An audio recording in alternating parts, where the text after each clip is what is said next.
तो स्टूडेंट्स, हमने डिस्कस किया था फर्स्ट ईयर का टॉपिक अगले लेक्चर्स में वेपर प्रेशर। उसके बाद मैंने एक और वीडियो बनाया था जिसमें मैंने डिस्कस किया था कि कौन से फैक्टर्स वेपर प्रेशर पे अफेक्ट करती हैं। तो आज हम इससे रिलेटेड एक मेन पॉइंट डिस्कस करने जा रहे हैं, दैट इज़ बॉइलिंग पॉइंट।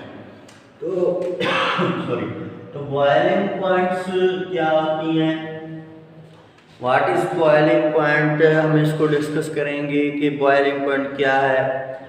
तो पहली बात हम इसकी डेफिनेशन यहाँ पर मैंने लिखी है कि a point where vapour pressure of liquid become equal to atmosphere pressure. ऐसी पॉइंट जहाँ पे वेपर प्रेशर लिक्विड का और एटमॉस्फेयर प्रेशर दोनों बराबर हो जाएं, तो उस पॉइंट को हम क्या बोलते हैं, बॉइलिंग पॉइंट। तो boiling point is a point where vapour pressure of liquid become equal to the atmosphere pressure. अभी देखिए, इसको हम सिंपली समझ लेते हैं कि इससे पहले मैंने आपको वेपर प्रेशर समझाया था कि वेपर प्रेशर क्या है। हमने डिस्कस किया था कि sir it is the type of dynamic equilibrium. जब हम किसी भी लिक्विड को हीट करते हैं तो वेपर्स बनते हैं और वेपर्स फिर कंडेंस होके वापस लिक्विड फॉर्म में आते हैं। मीन्स एवापोरेशन भी होती है, कंडेंसेशन भी होती है। एक ऐसी पॉइंट होती है जहाँ दोनों प्रोसेस रेट ऑफ एवापोरेशन और रेट ऑफ कंडेंसेशन बराबर हो जाती हैं। तो उस पॉइंट को हमने नाम दिया था वेपर प्रेशर। तो ये एक लिक्विड है, यहाँ वेपर प्रेशर प्रोड्यूस हो रहा है, लिक्विड यहाँ पे वेपर जो है प्रेशर अप्लाई कर रहे हैं on the surface of liquid. Same condition में इस कंटेनर के ऊपर एटमॉस्फेयर का भी प्रेशर है। जो प्रेशर एग्जर्टेड करते हैं एटमॉस्फेयर में मौजूद गैसेस हमारे ऊपर, तो इस कंटेनर पे क्या है, एटमॉस्फेयर प्रेशर भी एग्जर्टेड है, यहाँ पे वेपर्स का प्रेशर भी एग्जर्टेड है। अब देखें, एक ऐसी पॉइंट आ जाएगी, कुछ टाइम के बाद एक ऐसी पॉइंट आ जाएगी जहां पे क्या हो जाएगा कि जितना वेपर प्रेशर है उतना एटमॉस्फेयर प्रेशर दोनों बराबर हो जाएंगे। नॉर्मली वेपर एटमॉस्फेयर प्रेशर हमारे पास कितना है, 760 टार है। तो लिक्विड के सरफेस पे भी वेपर प्रेशर लगा रहे हैं, इसको हम वेपर प्रेशर बोलते हैं। तो आहिस्ता आहिस्ता वेपर प्रेशर भी कितने के बराबर हो जाएगा, 760 टार के। तो ऐसी पॉइंट जहाँ पे ये दोनों एटमॉस्फेयर का जो प्रेशर है और वेपर का जो प्रेशर है दोनों बराबर जो हो जाएं, तो इस पॉइंट को हम केमिस्ट्री में बॉइलिंग पॉइंट का नाम देते हैं। तो बॉइलिंग पॉइंट क्या है, ऐसी पॉइंट जिसमें vapour pressure exerted by vapour and atmosphere pressure both become equal, that is called boiling point. अभी देखें, बॉइलिंग पॉइंट की एक मेन रीजन है, बॉइलिंग पॉइंट पे हमेशा बबल्स की फॉर्मेशन होती है। जब भी लिक्विड बॉयल होता है तो लिक्विड के सरफेस के ऊपर ये बबल्स बनते हैं और बबल्स जब सरफेस पे आते हैं तो क्या हो जाते हैं, बस्ट हो जाते हैं। तो पहली बात, एटमॉस्फेयर प्रेशर के बाद, वेपर प्रेशर के बाद ये भी नोट कर लें, एक पॉइंट बॉइलिंग पॉइंट वहाँ क्रिएट होगी जब एटमॉस्फेयर प्रेशर वेपर प्रेशर दोनों बराबर होंगे। दूसरी बात, बॉइलिंग पॉइंट पे हमेशा बबल्स बनेंगे। तो बबल्स का बनना it is also indicate that liquid now boil, liquid अभी बॉयल हो रहा है। तो क्या बनते हैं, यहाँ से बबल्स बनते हैं। बबल्स कब बनेंगे, जब लिक्विड बॉयल होगा और ये बबल्स सरफेस पे आएंगे, बस्ट होते जाएंगे। अभी देखिए, यहाँ पे मैं आपको ये भी रीजन बता दूं कि वही bubbles formed at boiling point.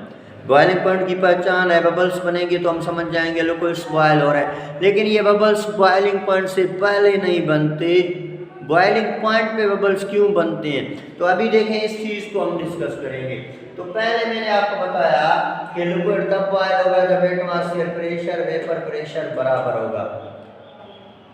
Liquid boil होने से पहले क्या होता है कि ये जो एटमॉस्फेयर प्रेशर है ये मैक्सिमम है और वेपर प्रेशर क्या है, मिनिमम है। तो इसी वजह से जब दोनों बराबर होंगे तो लिक्विड बॉयल होगा। लेकिन पहले vapour pressure minimum, atmosphere pressure maximum. जब एटमॉस्फेयर का प्रेशर लिक्विड की सरफेस पे ज्यादा है तो लिक्विड के मॉलिक्यूल एक दूसरे के करीब आ जाते हैं।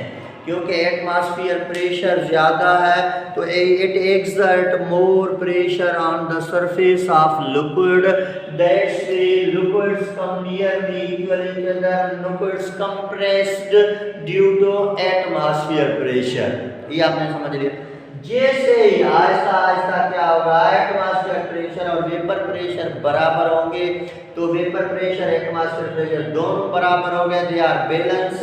इस बैलेंस होने की वजह से पहले जो एटमॉस्फेयर प्रेशर लिक्विड पे ज़्यादा था, कंप्रेस कर देता था लिक्विड के वेपर्स को या लिक्विड मॉलिक्यूल्स को, तो अब वो नहीं कर सकता क्योंकि अभी ये दोनों एक दूसरे के काउंटर बैलेंस हो गए। तो इसी वजह से ये कंप्रेस होने वाले लिक्विड्स अभी एक दूसरे से दूर होना शुरू हो जाएंगे और दूर होते होते ऊपर सरफेस पे आना शुरू हो जाएंगे और बबल्स बनाना शुरू हो जाएंगे। तो ये तब होता है when there is a counter balance between that atmosphere pressure and vapour pressure. इससे पहले कि ये एटमॉस्फेयर प्रेशर मैक्सिमम है तो ये कंप्रेस करता है, liquid can't move easily, liquid के मॉलिक्यूल जो है स्प्रेड नहीं हो सकते, वो सरफेस पे नहीं आ सकते। तो इसी वजह से बबल्स बनते हैं व्हेन लिक्विड बॉयल। देखिए लिक्विड्स की बॉइलिंग पॉइंट में एक और मेन चीज आपको याद करनी है कि बॉइलिंग पॉइंट पे जब कोई भी लिक्विड बॉयल होता है तो उस पॉइंट पे लिक्विड की काइनेटिक एनर्जी मैक्सिमम होती है। तो लिक्विड से maximum kinetic energy at what point, तो हम कहेंगे लिक्विड से maximum kinetic energy eight there boiling point. जब भी लिक्विड बॉयल होगा उस टाइम उसकी काइनेटिक एनर्जी मैक्सिमम होगी। फर्दर आप जितना भी टेम्परेचर बढ़ाते जाएं उसकी टेम्परेचर में उसकी काइनेटिक एनर्जी में कभी भी चेंज नहीं आएगी। तो मैं ये पैरामीटर भी आपको डिस्कस कर दूं कि फॉर एग्जांपल मैंने कहा दिस इज वाटर मॉलिक्यूल, पानी की बॉइलिंग पॉइंट कितनी है 100 डिग्री सेंटीग्रेड, और 100 डिग्री सेंटीग्रेड पे अगर पानी की for example kinetic energy 200 joule है, उसके बाद आपने टेम्परेचर बढ़ाया 200 डिग्री सेंटीग्रेड किया, तो मैं पूछूं अभी पानी की काइनेटिक एनर्जी कितनी होगी, आप कहेंगे सर 200 जूल। तो बॉइलिंग पॉइंट होने के बाद लिक्विड से maximum kinetic energy at the boiling point. Further rise of temperature there is no effect, no increase or decrease in the kinetic energy. अभी इसको समझने की कोशिश करते हैं कि ये क्यों। तो देखें इसका रीजन ये है कि जब लिक्विड्स बॉयल होते हैं लिक्विड की काइनेटिक एनर्जी बढ़ जाती है और बॉइलिंग पॉइंट पे उसकी काइनेटिक एनर्जी मैक्सिमम हो जाती है। तो उसके बाद आप क्या करते हैं कि लिक्विड मॉलिक्यूल्स जो हैं, अभी अब बॉयल होने के बाद लिक्विड के मॉलिक्यूल्स जो हैं वो क्या करते हैं, मैक्सिमम काइनेटिक एनर्जी के मॉलिक्यूल है। फर्दर अगर आप टेम्परेचर को राइज करोगे तो ये लिक्विड के जो वेपर्स हैं ये मजीद एनर्जी को लेके वेपर फॉर्म में चले जाएंगे, लेकिन इसको यहाँ रहने नहीं देंगे, इस लिक्विड की काइनेटिक एनर्जी को इंक्रीज नहीं होने देंगे। तो बॉइलिंग पॉइंट पे क्यों कांस्टेंट है, क्योंकि आप कहेंगे सर लिक्विड की बॉइलिंग पॉइंट पे मैक्सिमम काइनेटिक एनर्जी है, फर्दर टेम्परेचर राइज करेंगे तो वेपर्स बनते जाएंगे, वेपर इस काइनेटिक एनर्जी को लेके ऊपर चलते जाएंगे और जिस वजह से लिक्विड की काइनेटिक एनर्जी पे कोई भी इफेक्ट नहीं होता, because now kinetic energy shift in form of vapours towards the atmosphere pressure. तो इसी वजह से मैक्सिमम काइनेटिक एनर्जी होती है इनकी। और दूसरी बात, लिक्विड की बॉइलिंग पॉइंट पे जो टेम्परेचर है ना वो भी हमेशा कांस्टेंट होता है। अगर आपके पास पानी बॉयल हो गया, पानी की बॉइलिंग ये थर्मोमीटर है, थर्मोमीटर ने टेम्परेचर दिखाया 100 डिग्री सेंटीग्रेड, तो हमने समझ लिया ना पानी बॉयल हो गया। उसके बाद आप कितना भी टेम्परेचर राइज करें, once again there is no rise of temperature, thermometer 100 से ज़्यादा या बॉइलिंग पॉइंट की टेम्परेचर से ज़्यादा आपको कभी भी नहीं दिखाएगा। इसका भी रीज़न क्या है, अब आप जो टेम्परेचर देंगे ना, ये टेम्परेचर जो है ये यूज़ हो जाएगा इंटरमॉलिक्यूलर फोर्सेस को ब्रेक करने में।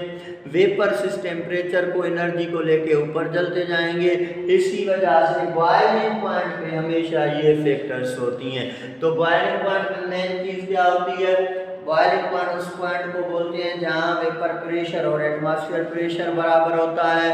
बॉइलिंग पॉइंट पे हमेशा बबल्स बनते हैं। बॉइलिंग पॉइंट पे लिक्विड्स को मैक्सिमम काइनेटिक एनर्जी है। बॉइलिंग पॉइंट पे लिक्विड का टेम्परेचर कांस्टेंट होता है। फर्दर राइज होने से टेम्परेचर शो नहीं होता। थर्मोमीटर इसको आपको शो नहीं करता। इसको लेटेंट हीट ऑफ फ्यूजन भी बोलते हैं, छुपा हुआ हीट। और उसके बाद देखें बॉइलिंग पॉइंट पे एक और बात कि लिक्विड्स की जो दूसरी प्रॉपर्टी है, जैसे एवापोरेशन है, जैसे विस्कोसिटी है, सरफेस टेंशन है, ये भी ज़ीरो हो जाती हैं। तो this is the boiling point. आपने समझ लिया होगा। इसमें कॉन्सेप्चुअली आपने बातें भी नोट कर ली और इसको मैंने यहाँ पे पॉइंट्स लिखी भी हैं। आप इनकी स्क्रीनशॉट्स निकालें, आपके नोट्स भी बनते जाएंगे। ये कॉन्सेप्ट जो मैं पढ़ा रहा हूँ कि एंट्री लिहाज के आपसे बात, ये जो कॉन्सेप्ट पूछे जाएं तो आप इनको इजीली सॉल्व करें। और उसके बाद अभी तक अगर आप न्यू हैं, चैनल को सब्सक्राइब नहीं किया तो सब्सक्राइब कर दें ताकि आपको मज़ीद कॉन्सेप्चुअल वीडियोस केमिस्ट्री के बारे में मिल सकें जो आपको NMD कैट के सिलेबस में मददगार साबित होंगे। और अभी फर्दर हम इस बॉइलिंग पॉइंट पे एक और वीडियो बनाएंगे और जिस पे हम डिस्कस करेंगे कि बॉइलिंग पॉइंट किन फैक्टर पे डिपेंड नहीं करता, किन पे फैक्टर्स पे डिपेंड करता है, हर लिक्विड का डिफरेंट बॉइलिंग पॉइंट क्यों है। तो अभी हम इसको नेक्स्ट लेक्चर में जो है डिस्कस करेंगे। Thank you.